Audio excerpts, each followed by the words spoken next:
She gets paid $1 million just to appear somewhere.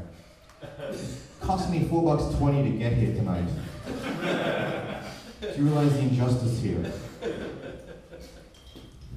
$1 million, man.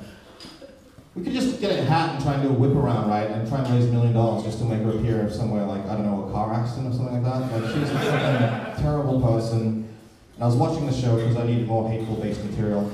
Keeping Up with the Kardashians. And it was a really amazing show because they needed chickens because they wanted eggs, but they didn't know how to look after them, so they lost control of them, so they chased them around the house for about an hour. It was such a good time. It was horrible. All it was just rich people rubbing their lifestyle in my face, you know what I mean? And I was just watching it, just going, who the fuck watches this shit? It's terrible. Who watches this? And then I realized, me, I'm watching it. I've been watching it for 50 minutes, right?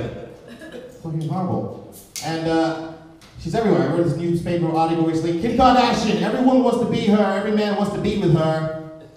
Right? I don't want to be with Kim Kardashian. Can I just make that clear? Like, that's not the kind of girls that I'm into. I'm into like real people with authority laugh and chipped fingernails who occasionally doesn't shave their legs. The real lady with self-mutilation scars running down her arms like train tracks to hell. A real woman with vomit down the front of a medical smock and bruises around her eyes from lobotomy. You know, a real woman with a couple of abortions and suicide attempts under her belt. A real woman, you know? Someone I can relate to. But I was in England, right? I know it's harsh on Kim, but I have a really good relationship with Kim because I was in England, like I said, and I was going through a very difficult time, all right? As I said, it's very depressing, and Kim basically helped me. This is what happened to me. All right, I was very depressed. Although I was reading recently, apparently depression is linked to creativity. Have you guys heard about this? Yeah, there's like, thank you. Apparently a lot of creative people suffer from depression, right? So I went over all the stuff that I wrote when I was very depressed, and I'll leave it to you to see if depression is actually linked to creativity. So here's some jokes I wrote when I was very depressed. Here's the first one. Knock, knock. No one, you're all alone. Right, here's the other one. Why the chicken cross the road? Why? Who cares? I just want to be numb. Do you guys like musical comedy? That's where I substitute the words into popular songs and everyone applauds at the end. Do you guys like depressed musical comedy?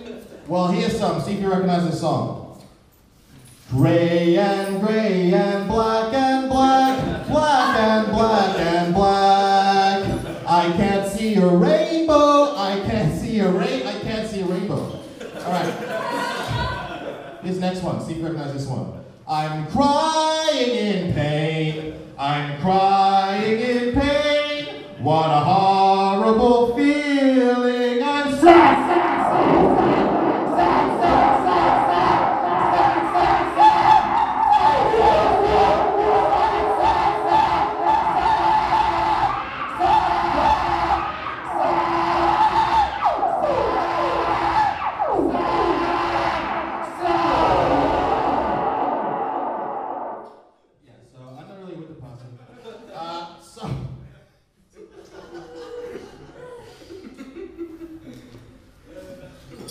But Kim helped me.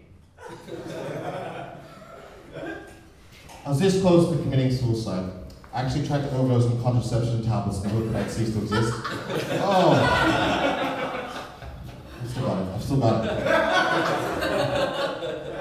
And she came to me in a vision, a near-death vision.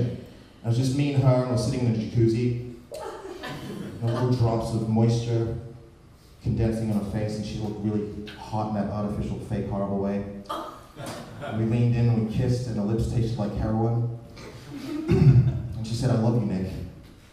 I said, I love you too, Kim. I'm really sorry about all that material I wrote about you. She goes, I don't care.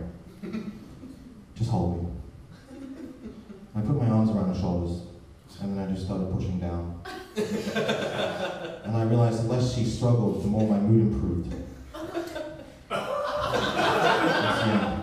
Well, there's more of that joke, but it's just gratuitous. I like to pull her body out of the thing and then arrange it as rigor mortis sets in, so she's going to shake like a toilet, and then I'll take a shit in her asshole until shit comes out of her mouth, but it's just gratuitous, I don't want to do it. So anyway, you guys, good crowd,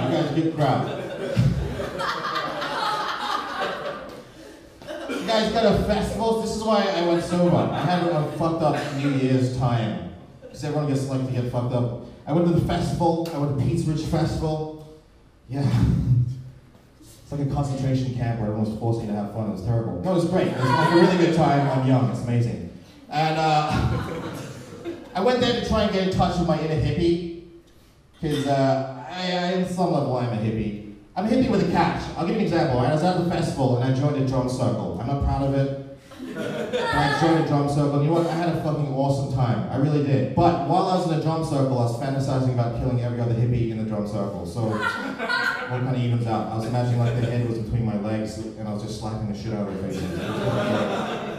But as anyone knows, you go to festivals, you get kind of loose. I didn't have any connections, so I went to the legal high store. You know those legal high stores that sell drugs that don't do anything unless you're on other drugs. And I was there, and they have all these weird pills, like these party drugs, and one of them is called empathy. Who the fuck wants to take that? You know? Who wants to take empathy and just feel what everyone else is feeling? Oh, I'm all mildly discomfortable. Discomfortable. Oh. You know what I mean? Like, I take drugs to kill that emotion. You know what I mean? Like, that'll only work if you're on, you know. But eventually I found someone, and he was like, hey, you should have some acid. And I was like, I don't know, I'm kind of getting old. I'm not sure if I can deal with that. And I had a pro-acid friend who was like, yeah, Nick, you should totally take acid by yourself in a very socially threatening situation. And then my anti-acid friend was like, don't take that, man. Some people never come back. And I was like, some people never come back? That sounds amazing. Give me twice as much, please. Who the fuck wants to come back? That's the whole reason why you go off on the journey in the place pace, right? That's why you call it the come down, not the come back. Come back is the most depressing part of it. Who wants to come back? What, this place full of fucking financial instability and recession and environmental destruction? Yay! So I took the acid, and I had a fucking terrible time. It was horrible. I was surrounded by bogans with Southern Cross tats who just came up to me and just go, you having a good time, man? You having a good time? You're having a good time? You're having a good time? You're having a good time? That's all anyone ever says to you at the festival. Are you having a good time? Are you having a good time? Are you having a good time? No, when you're having a good time, you're not thinking about having a good time. You know what I mean? That's the whole reason why it's a good time, because you're not in your fucking head going, yeah, what's happening? Oh God, people looking at me. You know what I mean? Like, no one's having a good time going, I'm having a really good time. I'm having a really good time. I'm having a good... The best times you have are when you're not fucking there. Right? The worst times you have is when your internal monologue is just going crazy. I'll tell you an example. I was making love to this lady. I hate the phrase.